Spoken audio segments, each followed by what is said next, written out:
This is the condition of my garden. Unfortunately, today we're going to fix it for good. So let's get started right away.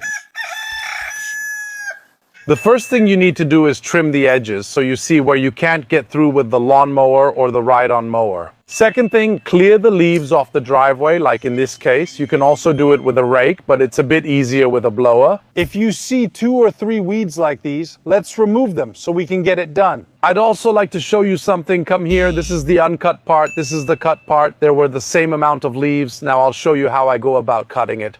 With a trimmer, I cut the first strip because usually with the lawn tractor here where I have the raised sprinklers, I can't cut well. So I go ahead and cut it first so that the mess ends up over here. Of course, these tufts that are on the sides and so on, I'll take care of those on the outside later. Anyway, let's throw everything here. Now let's do some real tests with a few twigs. It doesn't even feel it. Let's go do the steering test. Let's see. But it turns really well. Now, if you look there, look at that little mound. I left a bit of dirt. We'll do the bogging test, meaning we'll feed it a lot of grass and see if it bogs down. This look better. This is a test I usually do to check how powerful the motors are. Sometimes a transmission system is installed in small tractors, whether it's mechanical or electric motors, which tend to get clogged if there's a bit more moisture. And where do we see that? When the grass is a bit tall, it's a bit wet, so it tends to clump up. As you saw, no problem. Let's start it up again. Now I'll speed up a bit and we'll start cutting a bit faster. But look, I'd say not bad at all. I'm activating reverse with the blades engaged. I'll explain it to you better later. Let's go.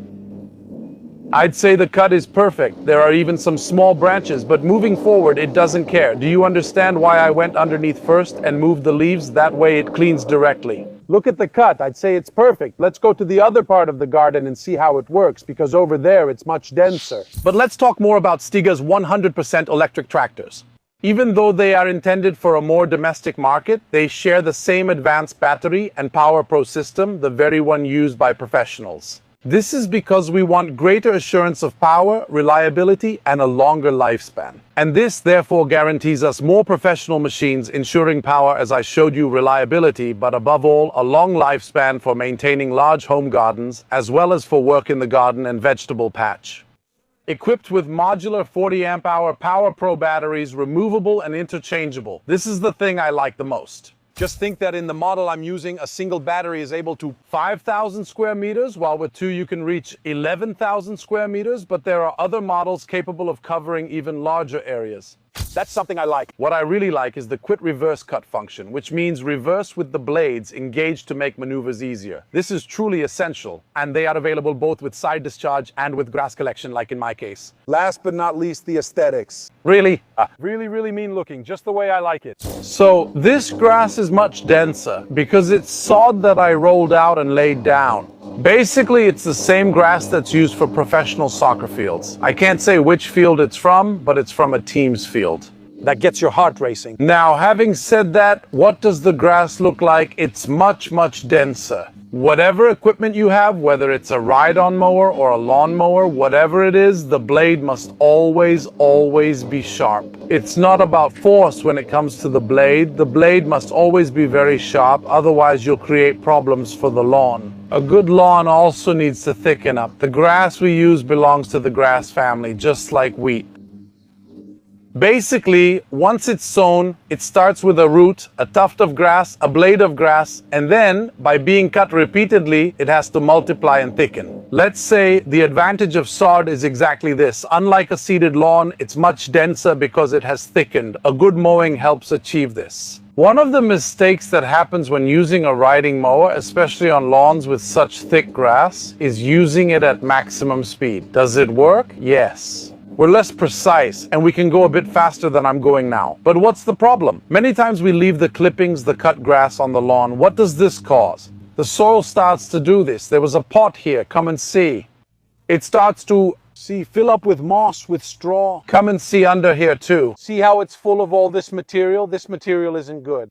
In fact, a lawn like this tends to have a lot more waterlogging, and it tends to have a series of problems, including moss and other issues. Now, there are various machines that should be used once a year, for example, the dethatcher, which allows us to remove all this buildup. It's also true, however, that a good cut made with a lawn tractor or even a lawn mower in much smaller spaces has the advantage of being able to vacuum up and remove all the material. And this is where our whole grass collector comes into play, let's say the grass collection box, which is really very, very spacious. I can, depending on the height of the grass, so this is a figure that might be a bit misleading, easily mow almost 700 square meters with a single load without any problem. Not bad. And that's why, on a lawn like this, I prefer to go a bit slower, enjoy the situation, but make a good cut so as to cause fewer problems for the lawn. And above all, next year I'll do all the necessary aerations, but look at the spectacular effect. You can feel that it doesn't get clogged, it works cleanly, increases speed, doesn't leave a single leaf behind. See? Maybe I was a bit too cautious. We need to play with it.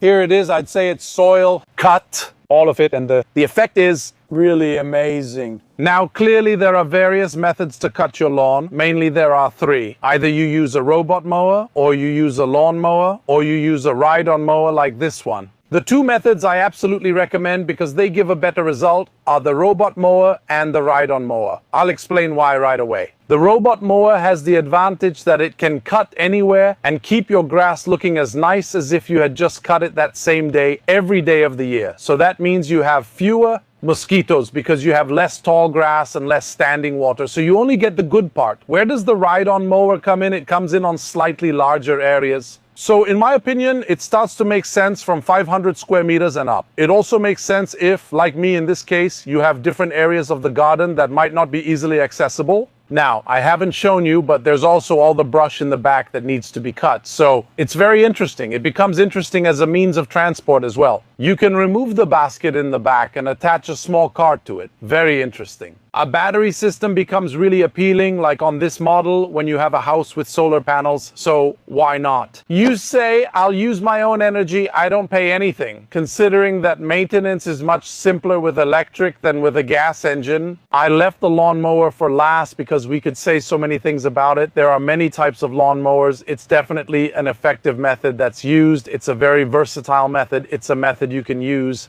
where there isn't a robot mower at work. But it's a method that depends a bit too much on you. What does this mean? It means that many times just because we have the lawnmower, we let the grass grow a lot, and then we have to go cut it, we sweat over it. Clearly, you can have the same problem with the riding mower. You can understand that the riding mower is for those who have quite a bit of land. So there's no solution unless we use robot mowers that cut frequently. But we'll see those in another video. Now, I wanted to tell you and explain how to cut the grass with a few little tricks. There's one last thing I haven't shown you. In fact, all the grass is in here. So I'd say, let's go to the sheep and unload everything. At a certain point, you hear this noise. It means the basket is full. So it turns off, it passes. It must be an airplane. Let's go to our sheep. Clearly, you won't throw it away. Now, look how convenient this is. You pull the lever while seated. If you have a compost bin, the operation is easy, but me, all that grass there now, I'll give it to the girls who are hungry. I hope you enjoyed this video. Now I'm going to feed my sheep. Estate 384, and because it has the battery farmer, the comments are down here. I'll leave the link to this ride-on mower in the description. Also for the whole Stiga range of ride-on mowers, because they really have a lot for every need. And I'll see you in the next video. Bye everyone.